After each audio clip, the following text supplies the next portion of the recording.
No one really succeeds on their own.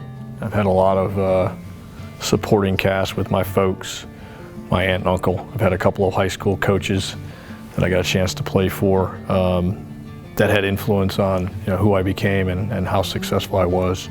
Very humbled to be nominated and selected.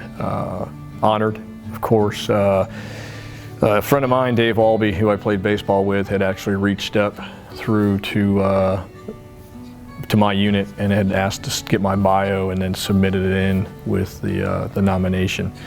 I'm honored to be considered because I know there's so many different alums out there that are truly doing some great things for this country. I was always thinking about joining the military, but I came to school. That was the route I was going to go, was to pursue a career in law enforcement. As I started looking at opportunities out there to work, it wasn't panning out. So I always thought about joining the military and wound up enlisted in the Army one weekend when my parents were gone, and went off to basic training and think I was going to do that for 4 years and then come back and pursue a career in federal law enforcement. But next thing I know, I'm 29 years this January, still in the military.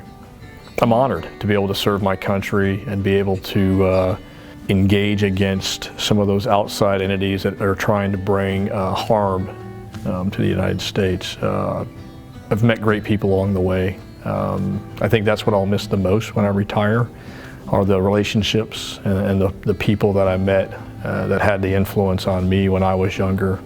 I built an early foundation of kind of making the hard right over the easy wrong choices. And again, you run into people that influence your life and helped you grow during my time at Saginaw Valley. The guys, so Professor Sean, Professor Siskey, just all those people that you come in contact with all along the campus, really, in some shape or form, they help influence you and develop you.